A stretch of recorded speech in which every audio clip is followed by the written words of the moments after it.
Assalamu alaikum students.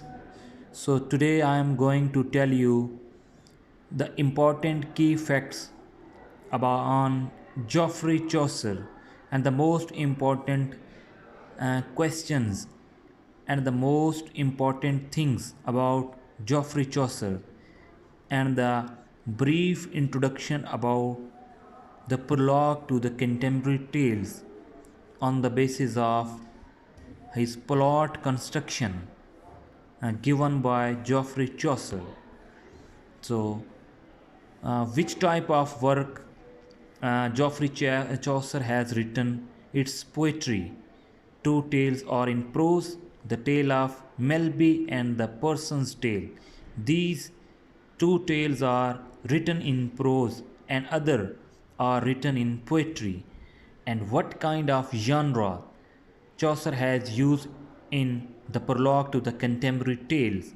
Narrative collection of poems, narrative, character portraits, parody, estate style, romance, and fabulous. Which kind of language Geoffrey Chaucer has used in the prologue to the contemporary tales? Middle English. Chaucer has used Midland English style in the prologue to the contemporary tales. Time and place written around 1386 to 1395 England. Date of first publication sometime in the early 15th century.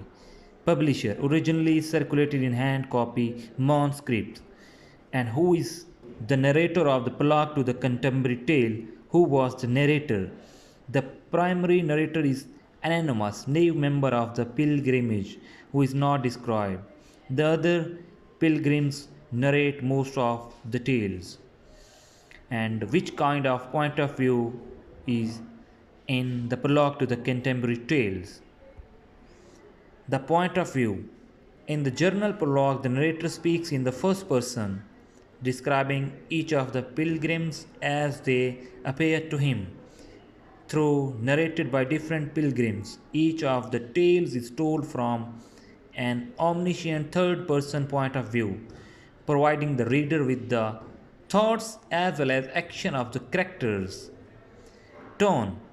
The contemporary tales incorporates an impressive range of attitudes towards life and literature. The tales are by turns satirical, elevated, pious, earthy, bawdy, and comical. The reader should not accept the naive narrator's point of view as Chaucer's. Tense. Past tense. Setting time. The late 14th century after 1381. Setting and place. The tabard in the road to Canterbury. Protagonists. Each individual tale has protagonists, but Chaucer's plan is to make none of his storytellers superior to others. It's an equal company. In the Knight's Tale, the protagonists are Palamon and Arthur, and in the Miller's Tale, Nicholas and Alison. In the Wife of Bath Tale, the errant knight and the loathsome hag. In the Nan Paris Tales, the rooster, Chanticleer. Major conflict. What was the major conflict was mentioned in the book The Prologue to the Contemporary Tale by Geoffrey Chaucer. The struggle between characters manifested in the links between tales mostly involved clashes between social classes, different tastes, and competing professions. There are also clashes between the sexes, and there is resistance to the host, somewhat tyrannical leadership. Rising action. As he sets off on a pilgrimage to Canterbury, the narrator encounters a group of other pilgrims and joins them. That night, the host of the tavern where the pilgrims are staying parents presents them with a storytelling challenge and appoints himself judge of the competition and leader of the company. Climax not applicable, collection of tales. Falling action. After 23 tales have been told, the person delivers a long sermon. Chaucer then makes a retraction asking to be forgiven for his sins, including having written the contemporary tales. So the most important themes which are mentioned in the prologue to the contemporary tales, these are the the pervasiveness of courtly love, the importance of the company, the corruption of the church, motive.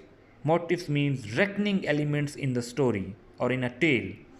Romance and fabulous symbols, springtime, clothing, psychonomy, and foreshadowing, not application, collection of tales. So these are the important contents which are mentioned in the prologue to the contemporary tale. So these are the important characters: the narrator, the knight, the wife of God, the pardoner, the miller. So I hope you people got it well. The important key facts related to Geoffrey Chaucer. Thank you.